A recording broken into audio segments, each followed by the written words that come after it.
In the final weeks of winter 1940, the North Atlantic had become a vast, frigid battleground, an unforgiving expanse where visibility vanished in minutes and ships routinely disappeared beneath 40-foot swells. Few outside naval intelligence knew just how fragile the supply corridor had become. Yet one fact, buried deep in Admiralty reports, stands out even today. In early 1941, Royal Navy escort losses spiked sharply, and not all of them could be attributed to enemy action. Among the ships caught in this deadly surge was a recently commissioned River-class frigate, HMS Thamesford, a vessel whose disappearance still leaves more questions than answers. The struggle to keep the convoys alive had grown increasingly desperate. German U-boats, operating in coordinated wolf packs, had tightened their grip on the sea lanes between Halifax and Liverpool. Convoy HX-112, assigned to HMS Thamesford in March 1941, carried critical aircraft parts, ammunition crates and thousands of tons of fuel, cargo the British mainland could not afford to lose. Crew members aboard the frigate, many barely out of training, were briefed on strict radio silence, evasive zigzag patterns, and the grim truth that rescue in these waters was never guaranteed. Every man aboard understood that the bitter cold could take a life as quickly as a torpedo. HMS Thamesford had only been operational for a matter of months. Designed for anti-submarine warfare, she carried the state-of-the-art Type 271 radar, Hedgehog mortar launchers, and depth-charge rails lining her stern. Her commanding officer, Lieutenant Commander Robert Halley, was known for his calm demeanor and precise, almost methodical approach to convoy defense. In his final recorded message, he stressed the heightened U-boat activity southwest of Iceland, noting ominously, multiple sonar contacts, tracking uncertain. Advise extreme caution. The message was time-stamped just hours before the frigate vanished. Historical context paints an even more complex picture. U-boat Grupp Seawolf had been operating aggressively in those same waters, with U-100 and U-110 later confirmed in the area. But when Allied intelligence analyzed German records after the war, no direct engagement with a Royal Navy frigate on that date was logged. In fact, the nearest documented attack occurred more than 50 miles from Thamesford's last known position. That discrepancy set the stage for decades of speculation within naval circles. The reveal came from the after-action reports of nearby escort ships. Crews from HMS Walker, leading the convoy's anti-submarine screen, noted scattered wooden debris drifting in tight clusters early on the morning of March 12. A partially charred life ring bearing the letters T was pulled from the water, along with insulation shards and a section of shattered rail. But there were no oil slicks, no bodies, and critically, no sizable fragments of steel hull, an absence that puzzled the investigators who arrived days later. One search vessel even recorded sonar anomalies on the seabed but could not identify a wreck in the dangerous underwater canyon where Thamesford was believed to have been lost. Modern interpretations vary. Some naval engineers argue that a catastrophic internal detonation, perhaps from improperly secured depth charges, could have split the vessel in seconds. Others point to the rising threat of free-floating mines, remnants from early war German mining operations near Iceland. And a few historians, referencing incomplete U-boat logs, consider the possibility of an unreported torpedo strike, either missed by the Germans or deliberately obscured in confused wartime documentation. One surviving diary entry from a sailor aboard HMS Walker adds yet another layer. Sea dead calm before dawn. Then the horizon flashed orange for half a breath, like a lantern snuffed out. No thunder, no shockwave, just gone. Too far to make out. Something wasn't right. Eyewitness or misinterpretation. The note underscores the uncertainty surrounding the event. The lessons applied today resonate strongly in naval training. Even the best escort vessels were vulnerable when operating alone, when coordination faltered, or when intelligence estimates lagged behind enemy tactics. The North Atlantic, for all its strategic importance, remained a place of unseen hazards, both natural and man-made. HMS Thamesford's disappearance serves as a reminder that wartime records, no matter how thorough, rarely capture the full truth of chaotic, shifting battles waged across thousands of unforgiving miles.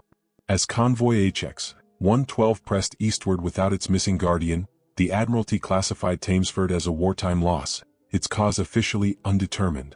But the lack of wreckage, the conflicting reports, and the eerie silence that followed the frigate's final transmission left investigators uneasy.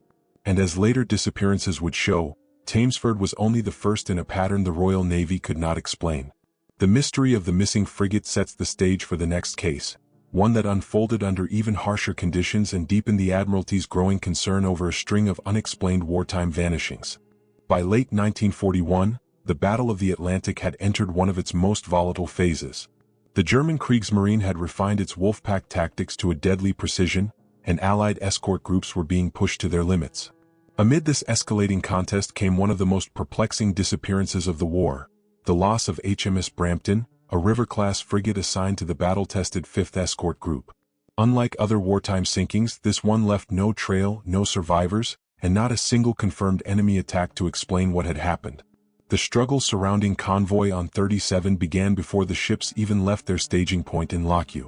Brampton's crew had been briefed on worsening autumn storms, erratic U-boat sightings, and intelligence hinting that U-552, commanded by the formidable Captain Lieutenant Eric Topp, had recently moved into the North Atlantic transit lanes. The men were exhausted, having completed 2 consecutive convoy escorts with minimal rest. Their ship carried modern sonar equipment, depth charges, and the newly tested Type 123 ASTIC system, but morale remained fragile. Many sailors privately noted their concern about the ship's handling in heavy seas, though such worries rarely made it into formal reports.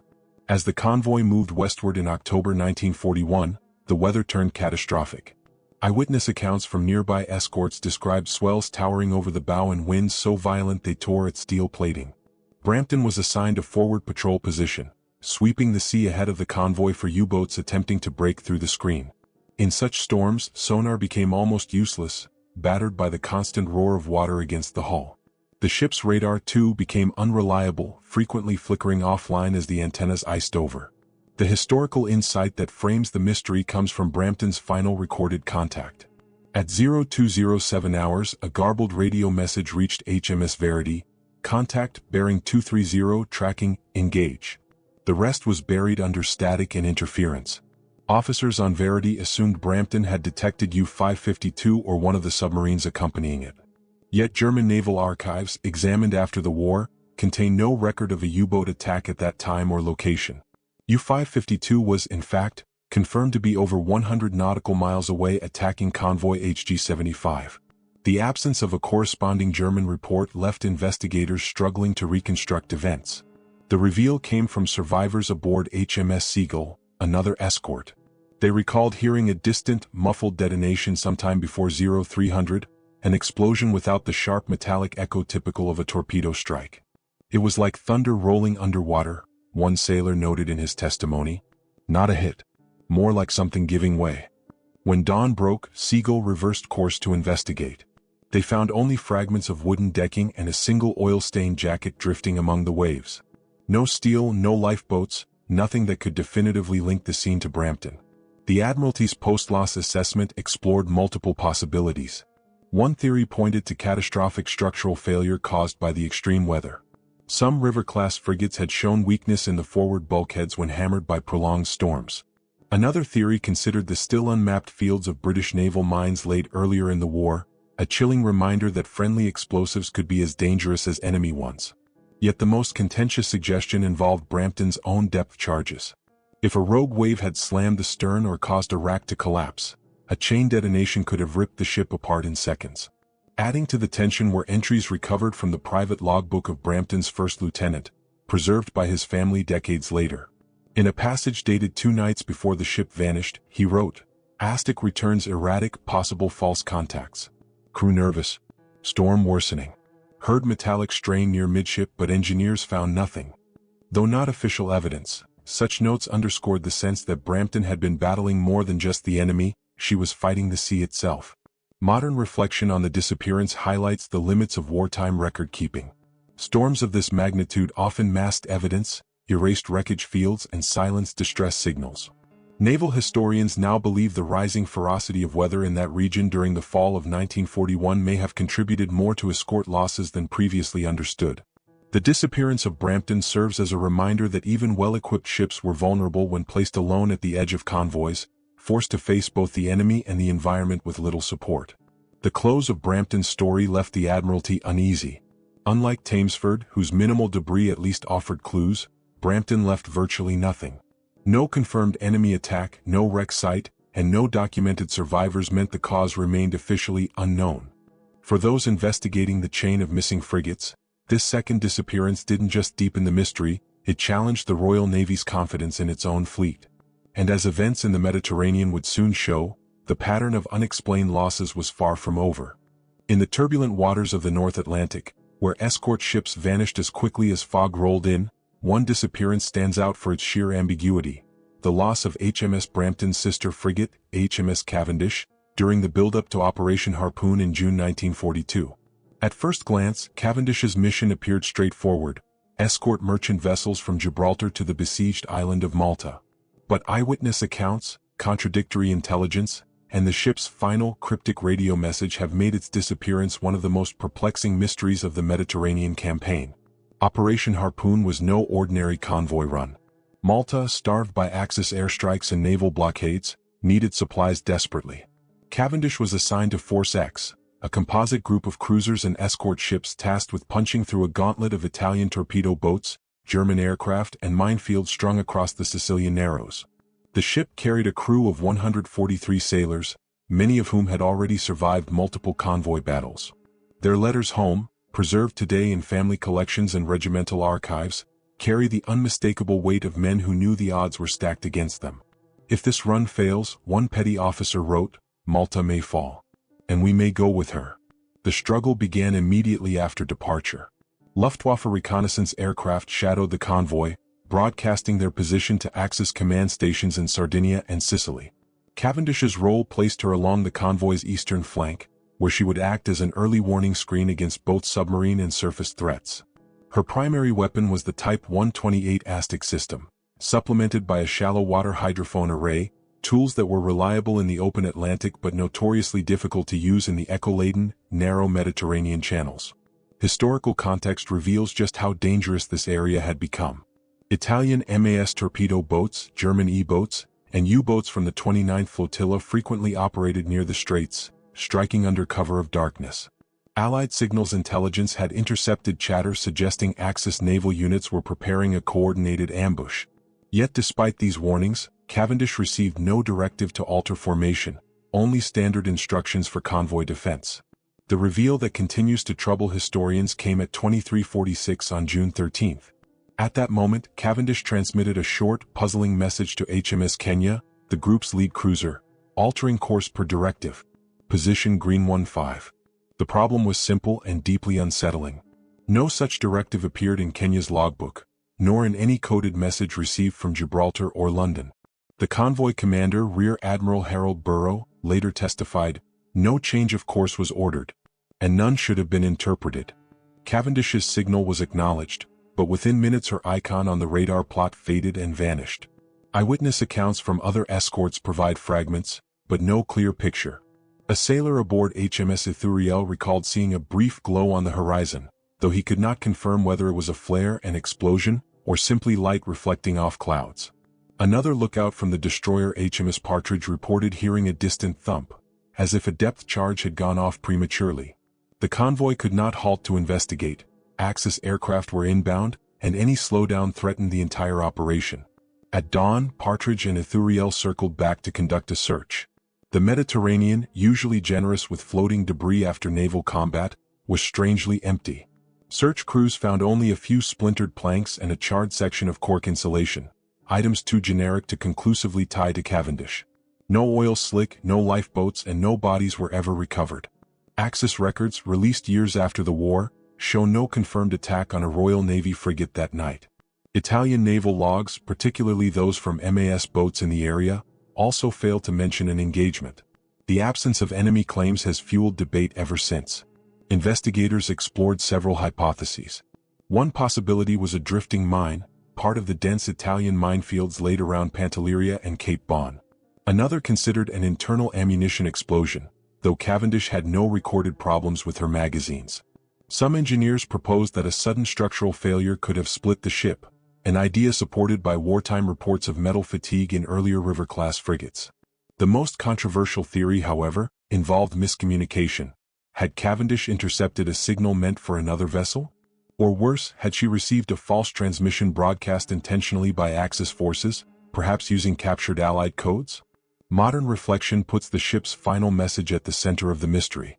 Naval intelligence experts, reviewing decrypted Axis intercepts decades later, found no evidence of signal spoofing. Yet the unexplained order and Cavendish's immediate compliance remains a troubling anomaly. The ship did something her commanders never instructed, and the consequences were fatal. As Operation Harpoon limped onward, battered by relentless air attacks, the loss of Cavendish was quietly noted in official logs: missing, presumed sunk. But for those who study the Mediterranean War, the case remains unresolved, a moment when a frontline escort seemed to step into the dark and simply failed to return. And the mysteries did not end there. As 1943 dawned, another frigate would vanish, this time in the shadowed waters of the Bay of Biscay, where Allied aircraft reported a disturbing sight just before contact was lost. By early 1943, the tide of the Atlantic War had begun to shift in the Allies' favor. Improved radar, long-range aircraft, and tighter convoy tactics were steadily eroding the U-boat threat. Yet in this same period, precisely when the Royal Navy felt momentum turning, another disappearance shook Admiralty confidence: the unexplained loss of HMS Red Mill in the Bay of Biscay. Unlike the chaotic Mediterranean or the storm-lashed northern waters, the Bay of Biscay was a battleground increasingly dominated by Allied aircraft. The disappearance of a frigate here, in what should have been a controlled environment, was as unexpected as it was unnerving. The mission seemed routine on paper. Red Mill, a River-class frigate outfitted for aggressive anti-submarine sweeps, was attached to the 1st Support Group under Captain Frederick John Walker, the Royal Navy's most successful U-boat hunter. Walker's group had built a deadly reputation using relentless pursuit tactics and coordinated ASTIC sweeps, often driving submarines to exhaustion before delivering the final blow. But Red Mill's assignment on March 2, 1943, was independent of Walker himself. A sweep of suspected refueling points where U-boats met surface tankers known as Milchkuh. These resupply operations allowed German submarines to remain at sea for months, making them high-priority targets. The struggle began as Red Mill patrolled along a shallow, wind-blasted stretch of the Biscay Shelf. Her crew, experienced but fatigued after a month of operations, conducted constant sonar sweeps in waters notorious for masking sound signatures. The ship carried a full complement of depth charges, Hedgehog launchers, and a Type 271 radar set newly upgraded for surface detection in rough seas.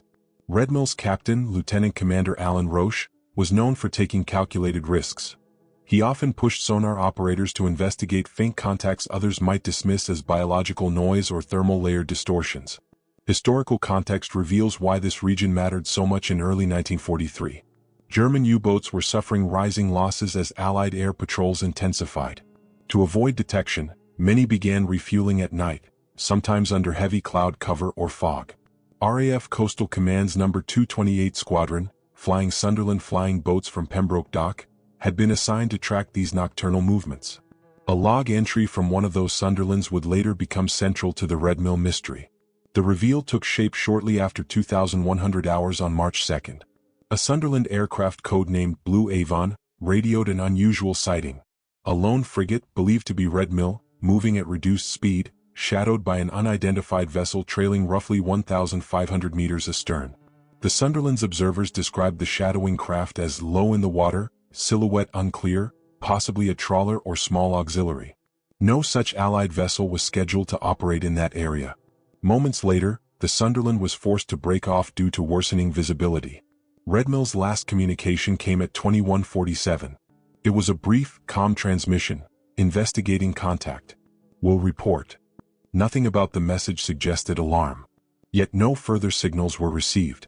When a second Sunderland overflew the area at first light, Red Mill had vanished, no smoke, no debris trail, no lifeboats. In a war where nearly every sinking left some trace, this clean absence deeply troubled naval investigators. The Admiralty's post-loss inquiry explored several possibilities. A U-boat attack seemed the most likely explanation at first. Numerous submarines from the 12th and 9th U-boat flotillas operated out of Lorient and Saint-Nazaire, both within striking distance. However, German records tell a different story. Not one U-boat reported attacking a frigate that night. Several logs explicitly note the presence of Allied aircraft, a factor that typically discouraged nighttime engagements. U-boats in the region were operating submerged or under strict radio silence, steering clear of surface combat.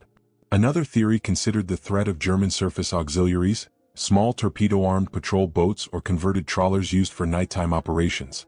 But captured Kriegsmarine documents after the war contain no references to an action against a Royal Navy frigate on March 2. Historians now question whether the shadowing vessel seen by Blue Avon was Axis at all. Some suggest it may have been a derelict fishing boat or even a misidentified wave crest in poor light. The possibility of an internal explosion also received attention. Redmill's depth charge racks were well maintained, but the ship had recently received a load of experimental Torpex-filled charges known for their extreme sensitivity. If struck by a rogue wave or mishandled during a nighttime drill, a chain detonation could have destroyed the stern before the crew had time to react. Yet such an event should have created a large debris field, one that search vessels never found. Modern reflection returns repeatedly to the aircraft's sighting. Blue Avon's crew remained adamant about the second vessel. One observer, Flight Sergeant Harold Meeks, gave a 1946 statement preserved in RAF archives. It followed her unervingly. No lights. No signal lamp. Just pacing her. Was it an optical illusion amplified by dusk? Or had Redmill encountered a vessel whose identity was never recorded, friend or foe? As the investigation dragged on, frustration grew within the Admiralty. 3 frigates had now vanished with minimal evidence. But Redmill's case was unique. She disappeared in an area swarming with Allied aircraft, where enemy records showed nothing, and where environmental conditions were not severe enough to easily sink a ship of her class. Redmill's loss forced naval analysts to confront an unsettling truth. Even at the height of Allied dominance, the Atlantic and its adjoining waters held dangers that eluded explanation. And yet, as troubling as her disappearance was, the pattern was not complete. One final case, another lost frigate, would solidify the chain of mysteries that continue to perplex historians today. At the close of 1943, with 3 unexplained frigate losses weighing heavily on the Admiralty, investigators quietly acknowledged a troubling pattern. Each disappearance had occurred during isolated patrols, in areas where intelligence was patchy, and under circumstances that offered little physical evidence. Yet the case that crystallized the sense of unease, the one that transformed a series of tragedies into an enduring mystery, was the loss of HMS Redmill in the Bay of Biscay. What follows is not merely a retelling of a wartime incident, but the Admiralty's gradual realization that something deeper was occurring, something that cut across standard explanations of enemy action, weather, or mechanical failure. In the weeks after Redmill vanished, a flurry of internal memoranda circulated through the Admiralty's Anti-Submarine Warfare Division. Senior officers, accustomed to dealing with U-boat threats in a methodical, analytical manner, found themselves faced with a case that defied the expected frameworks. One intelligence officer wrote, "We are compelled to concede that Redmill's loss does not conform to established patterns of submarine attack, nor to those of mine detonation or catastrophic structural collapse." What unsettled them most was the timing. Redmill disappeared at a moment when the Bay of Biscay should have been at its safest. Allied aircraft saturated the skies and German U-boats were suffering record losses. The struggle to reconcile evidence with expectation pushed investigators into uncomfortable territory. RAF Coastal Command logs from the week leading up to Redmill's disappearance showed heightened U-boat movement, but none consistent with an encounter at her last known position. Naval engineers reviewed Redmill's maintenance records and found no indication of structural issues or unstable armaments. And yet the frigate had vanished without a distress signal, in calm waters, within a heavily monitored zone. Even the standard fallback explanation, a drifting mine, seemed increasingly unlikely. Mines typically left distinct debris fields and none were found. Historical insight from other escort groups added further contradictions. Signals from the second support group indicated that several ships operating in adjacent patrol zones had reported aberrant radar echoes. In the nights around Redmill's last mission, brief, intermittent contacts that did not match the signatures of U-boats, trawlers, or surface auxiliaries. One destroyer, HMS Opportune, logged an encounter of this sort. Echo observed for 14 minutes. Course steady, speed uncertain. Contact faded abruptly. Whether these echoes were weather-induced anomalies or something more, investigators never reached consensus. The reveal that most troubled the Admiralty, and continues to puzzle modern historians, concerned captured Kriegsmarine documents recovered months after the loss. Interrogated German officers from the 12th U-boat flotilla consistently denied engaging a frigate in the Biscay region on March 2. Some even expressed surprise at the suggestion, "None of our boats attacked surface ships that night. Aircraft were active." Enemy denials were not unusual, but the consistency and specificity of these testimonies raised questions. After comparing decrypted Enigma intercepts, U-boat war diaries and post-war interviews, analysts could find no credible German claim to Redmill's sinking. Yet the most haunting detail remained the RAF sighting. an unidentified vessel trailing Red Mill shortly before nightfall. The aircraft crew had described the ship as low silhouette, unlit, intent on pacing. The Admiralty's official stance was cautious, poor light, heavy swell, and distance made misidentification highly possible. Still, no Allied vessel matched the description. No German craft was documented in the area, and no derelict or merchant vessel was ever found. Modern analysts have proposed that the sighting may have been a weather phenomenon or a drifting wreck, its silhouette warped by dusk and cloud. But this explanation has never fully satisfied researchers who note the aircraft crew's professionalism and experience. In the application of hindsight, the Red Mill case offers a sobering lesson about wartime intelligence. Even under ideal conditions with aircraft coverage, decrypted signals, and experienced crews, events could unfold in ways that escaped record. The war at sea was vast, fluid, and chaotic. A ship could vanish in minutes, sometimes without witnesses and sometimes despite them. Modern sonar mapping of the Biscay seabed has improved dramatically since the 1940s, yet no credible wreck matching Red Mill has been located. Some analysts speculate the ship sank in one of the deep submarine canyons that still defy systematic exploration. The close of this chapter in the Admiralty's analysis marked a turning point. Officials, though reluctant to say so publicly, understood that 3 disappearances might be coincidence, but 4, each with missing evidence and contradicting enemy records, suggested a deeper anomaly.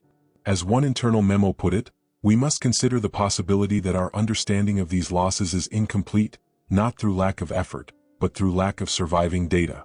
And yet, even as officials absorbed these troubling patterns, the final wartime loss of a Royal Navy frigate, a disappearance that occurred under circumstances even more bewildering, was still unfolding. The last case would cement the chain of mysteries and raise the question that has lingered for decades. How could 5 wartime ships vanish so completely with so few traces left behind? By early 1945, the war in Europe was entering its final, violent convulsions. The Royal Navy had gained mastery over the Atlantic, and U-boat losses were mounting so quickly that German commanders struggled to maintain operational strength. Yet in this twilight of the conflict, when Allied intelligence was at its sharpest, and when every significant loss was meticulously recorded, the final and most perplexing disappearance in the sequence occurred. It involved HMS Calder, a colony-class frigate deployed on North Atlantic security patrols. The circumstances surrounding her vanishing would leave the Admiralty with far more questions than answers, closing the war with a mystery that continues to puzzle naval historians. The hook lies in a little-known operational directive issued in January 1945. With U-boat, Electroboot variants preparing for deployment, the Admiralty ordered a series of deep-water patrols across remote transit corridors where these advanced submarines were expected to travel. Calder, under the command of Lieutenant Commander Malcolm Trent, was assigned to patrol Zone Echo 9 southeast of Greenland, a region known for unpredictable weather and deep submarine canyons. The mission was not glamorous, but it was vital. Identify and disrupt any unusual U-boat movements before they reached the convoy lanes. The struggle began almost immediately. Calder's hydrophone operators noted irregular acoustic signatures, faint, intermittent, and difficult to classify, bouncing off the canyon walls. Ice fields were reforming earlier than predicted, creating dangerous pockets of thin flows that could damage hull plating or jam propellers. Yet the frigate pressed on, executing a triangular patrol pattern laid out by Trent, a veteran officer respected for his calm precision. Crew diaries later recovered from family archives describe a tense but disciplined environment. One sailor wrote, "Weather poor. Astic unreliable. Officers uneasy about echoes on the night watch. No one says it, but something feels off." Historical context underscores how unusual the patrol became. Allied intelligence intercepts revealed that the German 11th U-boat flotilla had received orders to reposition several submarines through the far North Atlantic. But the decrypted Enigma traffic contained no reference to a submarine operating near Calder's assigned zone. In fact, post-war German naval records later confirmed that no U-boat was within 300 nautical miles of Calder's final position, an absence that would prove crucial in the investigation. The reveal came just after midnight on February 17, 1945. At 0:41, Calder transmitted a short, composed message to Western Approaches Command, Echo contact bearing 181. Investigating. It was routine phrasing, nothing urgent, nothing suggesting what was about to unfold. At 0:46, a second transmission followed. Contact closing. Conducting challenge. What that challenge entailed remains debated.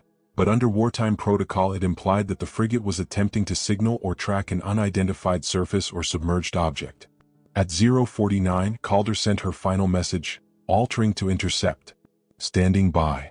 The transmission cut off abruptly. Radio operators attempted to raise the ship for several minutes. No response came.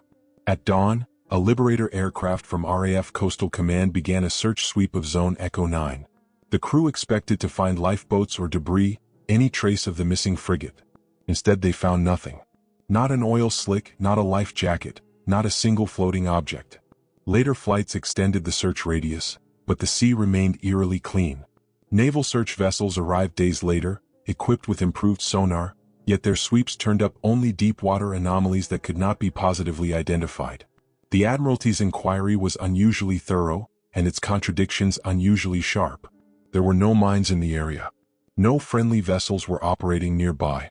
No German submarines, according to all available logs and war diaries, engaged Allied ships that night. Calder's weather logs did not suggest a storm intense enough to cause structural failure. And yet the frigate vanished with the suddenness of a power switch being flipped. One particularly puzzling detail emerged from the Liberator crew's sworn statement.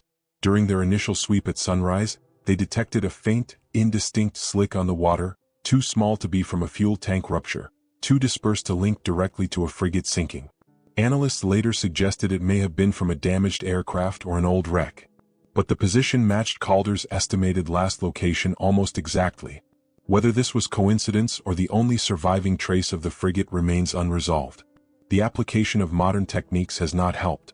Deep-sea mapping expeditions in the 1980s and early 2000s surveyed parts of Zone Echo 9 using side-scan sonar, but no wreck matching Calder's profile was identified.